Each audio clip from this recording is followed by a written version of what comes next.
नमस्कार दोस्तों, कैसे हैं आप सभी लोग। उम्मीद करती हूँ कि आप सभी लोग अच्छे हैं, स्वस्थ हैं और अपने अपने घरों में अपने अपने कामों में बहुत व्यस्त हैं। तो दोस्तों, जैसे कि इस समय चल रहा है, सभी जगह जो गांव देहात के लोग हैं उनके यहाँ तो इस समय ताबड़तोड़ काम रहते हैं, कमर तोड़ काम रहते हैं। जितने बड़े दिन उतने ज़्यादा काम, और इस समय चारों तरफ हमारे यहाँ सिर्फ काम ही काम रहते हैं। तो अभी तो हमारे यहाँ शुरू हो गेहूँ धुलाई का काम ही चल रहा है, क्योंकि जैसे कि काफ़ी सारे सिस्टरों के यहाँ गेहूँ बिना धुले ही यूज कर लेते हैं, पर हम लोगों के क्षेत्र में हमारे यहाँ प्राय सभी जगह गेहूँ को धोकर ही यूज किया जाता है। और हम लोग जो है गेहूँ साल भर का गेहूँ धोकर उसको रख देते हैं और धुला गेहूँ का ही हम लोग आटा बनवाते हैं। मेरी एक सिस्टर पूछ रही थी कि आप सारा गेहूँ धोकर ही आटा बनवाते हैं, तो जी हाँ, हम लोग सभी प्राय सभी लोगों के यहाँ बिना धुला गेहूँ ही उपयोग किया जाता है, बिना धुला गेहूँ का उपयोग नहीं किया जाता है। और हम लोग इन्हीं दिनों तक के लिए गेहूँ धोकर स्टोरेज करके रख लेते हैं। और मैंने जैसे कि आपसे बताती जा रही थी कि मुझे बुलवाना है मजदूर, क्योंकि मेरे अकेले के बस का काम तो नहीं है, घर में काम बहुत ज़्यादा है।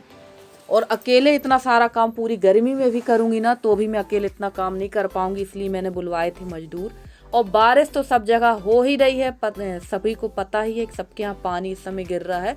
तो सबसे पहले तो लकड़ी और कंडे का स्टोरेज करवाना है, क्योंकि ये भी बहुत ज़रूरी पार्ट है हम लोगों के लाइफ का। जो हम लोग गांव देहात के लोगों को ये सारी चीज़ें स्टोरेज करना पड़ती हैं, लकड़ी, कंडा, भूसा, अनाज, ये सारी चीज़ें हम लोग स्टोरेज करके रख लेते हैं, ताकि हम लोग को 4 महीने किसी प्रकार की दिक्कत ना हो। चूल्हा जलाने के लिए लकड़ी कंडे तो रखना ही पड़ते हैं। तो बस इसलिए मैंने मजदूर बुलवाए हैं। और ये देखिए, यहाँ शुरू हो गया है जो ये कंडे थे इनको उठा के अंदर रखने का काम। और इसमें ये प्लास्टिक सीट तो ढकी ही थी, आप लोग देख ही रहे थे, और लगभग पानी जो है गिर रहा था, तो इसको ढके ही रहने दिया था। और ऐसा कुछ संयोग हुआ है कि जैसे ही ये लकड़ी और कंडे जो है अंदर रखे गए हैं, उसी दिन से बहुत तेजी की बारिश हुई। और इतनी तेजी की बारिश हुई है ना कि हालत खराब हो गई। ऐसा लग रहा है जैसे भुट्टे वगैरह बोना हो। पता नहीं भगवान भी इस बार क्या करने वाला है, कुछ समझ के बाहर की बात है। और देखिए, यहाँ मैं इसकी घड़ी करने की कोशिश कर रही थी, पर इस मेरे से घड़ी करते नहीं आ रहा था, तो मैंने इसे ऐसे ही छोड़ दिया था। और यहाँ जो मैंने 2 मजदूरों को बुलवाया है, तो वो रख रहे थे कंडे उठा उठा के, और पूरा दिन ही लग गया था ये कंडे वगैरह स्टोरेज करने में।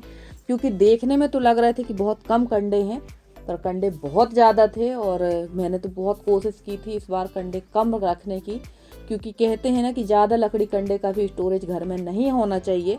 पर संयोग बस फिर से कंडे ढेर सारे हो गए हैं। अब 3 लोगों में कितना चूल्हा जलेगा और कितना खाना बनाएंगे। घर में मेंबर्स ज़्यादा होते हैं तो लकड़ी कंडे की उपयोगिता भी बहुत अधिक होती है। उतना ज़्यादा जब खाना बनता है तो कंडे लकड़ी भी बहुत ज़्यादा लगते हैं। अब 3 लोगों में कितना उपयोग होगा।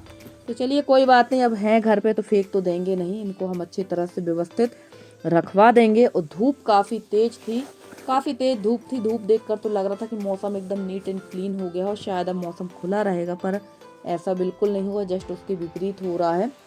शाम टाइम से मौसम बहुत ख़राब होता है। और देखिए, यहाँ मैं दिखा रही थी ये भूसे का स्टोरेज है, और जहाँ ये इस रूम का पार्टीशन है, जबकि यहाँ पर ये पूरा भूसा आ जाता, पर जो मजदूरों ने भूसा रखा था ना, उन लोगों ने आधा भूसा ज़मीन पर ही डाल दिया है, और ये भूसा बहुत गलत तरह से रख गया था। तो वही मैं आप लोगों को दिखा रही थी। और देखिए, सारे कंडे आ चुके हैं, और ये कंडे रखना है हमें ऊपर की तरफ। जो ये ठाठ दिख रहा है, इसमें ही रखे जाते हैं हर साल, तो यहीं पर व्यवस्थित रखवा देंगे। और भूसा वाले कमरे का भी भूसा मैंने खाली करवा दिया है। और जितनी क्लिप बन सकी वो मैंने बनाई है, क्योंकि तबीयत जैसे कि बार बार मैं आप लोगों से बता रही हूँ, और बार बार बताने में अच्छा भी नहीं लगता। तबीयत ख़राब हो गई थी ना, तो ज़्यादा मैंने क्लिप नहीं बनाई है। भूसा वाला कमरा तो एकदम साफ़ सुथरा कर दिया था, ये इनको जिन लेबरों को मैंने बुलाया था इन लोगों ने, तो वहाँ पर काफ़ी स्पेस बन गया था। वैसे वो नीचे जो भूसा पड़ा था वो मैंने वो जगह खाली छोड़ रखी थी, ताकि कंडे और लकड़ी यहाँ व्यवस्थित रख सकें। पर मजदूरों ने भूसा वहाँ रख दिया था, और वो भूसा खाली करवाने में एक दिन तो पूरा उसी काम में लग गया था। और यही सारे काम होते हैं ना, जिनको अगर आप नहीं देख पाते हैं, ध्यान नहीं देते हैं, तो सारा काम आपका अस्त व्यस्त हो जाता है। और ऐसा ही होता है, क्योंकि मैं उस दिन मेरी हिम्मत ही नहीं थी कि मैं जाकर उनको बता सकूं कि आप ये व्यवस्थित काम कर दीजिए। तो मजदूरों ने भी अपने हिसाब से, अपने मनमाने हिसाब से काम कर दिया। चलिए, कोई बात नहीं, पैसा ही लगा डबल, और डबल से मेहनत पड़ी ये काम करवाने में, तो अब काम तो करवाना ही था, तो उसको व्यवस्थित करवा दिया। और देखिए, एक मजदूर चढ़ गई है ऊपर, एक लेडीज़ ऊपर चढ़ गई है। यहाँ हम लोग दे रहे थे कंडे, तो मैंने ज़्यादा कंडे नहीं दिए हैं, थोड़े ही दिए थे, क्योंकि मुझे थोड़ा सा काम करने में थकान बहुत ज़्यादा महसूस हो रही है। और टाइफाइड में तो थकान होती ही है, बहुत ज़्यादा वीकनेस लग रही है मुझे, पर काम धीरे धीरे सारा समेटवाना है। और ये देखिए वहाँ हम लोग कंडे रख ही रहे थे कि यहाँ आ गया था पानी, और इसके बाद जो बारिश हुई है ना, तो बेतहासा बारिश हुई है। सुबह ये गेहूँ हम लोगों ने धुला था, और यहाँ पर थोड़ा सा ही इसका पानी सस्ता है, ज़्यादा ये सूखा नहीं है एकदम, कहाँ सूख पाएगा, क्योंकि 1 कुंटल गेहूँ था, तो इसमें का सिर्फ पानी ही सस्ता है, बाकी तो गेहूँ गीला है। और इसको हम लोग रखने लगे थे फटाफट से यहाँ पर उठा के, क्योंकि बारिश बहुत तेज़ी की हुई थी। और इसके बाद में ये बोरियों में बंद करके हम लोगों ने रख दिया है। और अभी तो आप जितना गेहूँ धुल गया उतना ही धुलेंगे, इसके बाद देखेंगे थोड़ा जब मौसम अच्छी तरह से खुल जाएगा तभी धो पाएंगे। तो और ये देखिए वहाँ गेहूँ समेटने के बाद मैं आ गई थी यहाँ मजदूरों के लिए सत्तू घोलने के लिए, क्योंकि बीच में कुछ ना कुछ उन लोगों को देना ही पड़ता है, क्योंकि वो भी इंसान है, वो भी हमारे जैसे सुबह से उठते हैं, काम करते और हमारे घर मजदूरी करने आ जाते। हम लोग तो अपने घर का ही काम नहीं कर पाते, सोचिए वो अपने घर का सारा काम, खाना पीना, पानी, गोबर, बर्तन करके हमारे यहाँ मजदूरी करने आते हैं। और हम लोग तो उठते हैं सुबह 5 बजे और उन लोग उठ जाते हैं सवेरे 3-4 बजे लगभग उठ के आपके यहाँ पूरा दिन मेहनत करते हैं। तो मेरे यहाँ तो जो भी मजदूर काम करते हैं मैं उनको थोड़ा ना बहुत खाने के लिए ज़रूर देती हूँ, क्योंकि मुझे ये लगता है कि यार जैसे हमें भूख लगती है वैसे इन्हें भी भूख लगती होगी। तो चलिए यहाँ पर घोल लेते हैं सत्तू, क्योंकि सत्तू तो मेरे यहाँ कोई खाने वाला नहीं है। मेरे हस्बैंड को, बेटे को तो मीठी चीज़ों से सख्त परहेज है, तो वो तो खाएंगे नहीं। तो मैंने सोचा इन्हीं लोगों को थोड़ा बहुत दे देते हैं सत्तू, और मेरे पास रखा हुआ था पपीता, तो वही इनको काट के दे देते हैं, तो कम से कम इन लोगों का आधार भी हो जाएगा। और देना भी चाहिए, बैसाख के महीने में सत्तू और बेल खाने का विशेष महत्व है। पर इस बार तो समझ ही नहीं आ रहा है कि बैसाख चल रहा है या सावन का महीना चल रहा है या आषाढ़ चल रहा है, कुछ समझ ही नहीं आ रहा है। और इस बार तो बेल हम लोगों ने खाया भी नहीं है। मेरे कक्का जी थे जब, तो हम लोग बेल का शरबत पूरी गर्मी बना बना के पीते थे, पर अब तो कुछ खाने पीने में विशेष रुचि ही नहीं रह गई है। और ये देखिए वहाँ का सारा काम निपटाने के बाद मैं आ गई थी अपनी रसोई पे। तो मैंने जला लिया है चूल्हा, और यहाँ बना लेंगे सब्जी और रोटी। तो सब्जी बन रही है आज सोयाबीन की बड़ी। तो यहाँ पूरे मसाले मैंने प्याज, टमाटर, अदरक, लहसुन सारी चीज़ों को पीस के बना ली थी ग्रेवी। तो पहले तो प्याज, अदरक और लहसुन का पेस्ट डाल दिया, हींग, राई, जीरा डाल के। और फ्रेंड्स आप लोगों को मेरे वीडियो कैसे लगते हैं? अगर आप लोगों को मेरे वीडियो पसंद आते हैं तो प्लीज़ मेरे वीडियो को लाइक करें, शेयर करें, मेरे चैनल को सब्सक्राइब करके। जिस तरह से आप लोग अपना सहयोग और स्नेह मेरे साथ बनाए हुए हैं, इसी तरह से आप लोग अपना प्यारा सा सहयोग और स्नेह मेरे साथ बनाए रखें। मैं पूरी कोशिश करती हूँ कि आप लोगों के लिए बहुत अच्छे से अच्छी वीडियो लेकर आती रहूँ। और जबकि इन दिनों स्वास्थ्य भी मेरा ठीक नहीं, फिर भी मेरी कोशिश यही है कि आप लोगों के लिए अच्छे से अच्छी वीडियो लेकर आती रहूँ, क्योंकि मेरे हालात तो बदल रहे हैं पर शरीर मेरा साथ नहीं दे रहा है। आप लोग देख ही रहे हैं कि हालात तो भगवान भी बदल रहे हैं मेरे, पर पता नहीं क्यों शारीरिक क्षमता जो एकदम घट रही है मेरी।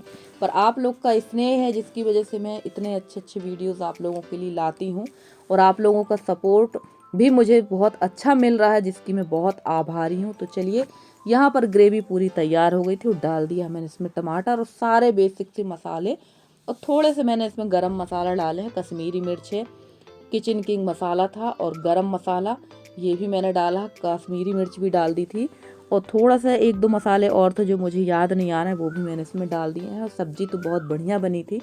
और ये डाल दिया है मैंने इसमें उबला हुआ आलू, और उसके बाद जो है डाल देंगे सोयाबीन की बड़ी, जो मैंने भून कर गर्म पानी में फूलने के लिए डाल दी थी। और अंदर का चूल्हा ही जलाया है मैंने, क्योंकि बाहर काफ़ी ठंड लग रही थी, तो बाहर का चूल्हा नहीं जलाया, बारिश हुई थी तो बाहर का चूल्हा नहीं जलाया, अंदर का ही चूल्हा मैंने जला लिया है। और ठंड लग रही थी ना, इसलिए चूल्हा के पास बैठने में अच्छा भी लग रहा होगा। और फ्रेंड्स ये साड़ी तो मेरी रेड कलर की है, पर इसमें मैंने पिंक कलर का ब्लाउज़ पहन रखा है, क्योंकि इसका जो ग्रीन कलर का ब्लाउज़ है वो मैंने दिया है टेलर को सिलने के लिए, और पता नहीं वो टेलर कब ला के देगा, मुझे लगता है साड़ी फट जाएगी तब ला के देगा। और ऐसा ही होता है टेलरों को, अगर आप ब्लाउज़ वगैरह सिलने दे दो ना तो यही स्थिति होती है। खुद के हाथ का काम रहता है, पर उस समय मेरी मशीन ख़राब थी तो मैं सिल नहीं पा रही थी। और चलिए यहाँ पर सिकने लगी ही गर्मा गर्म चूल्हे की रोटी। तो देखिए कितने बढ़िया रोटी सिक रही थी, और चूल्हे की रोटी खाने की तो बात ही अलग है।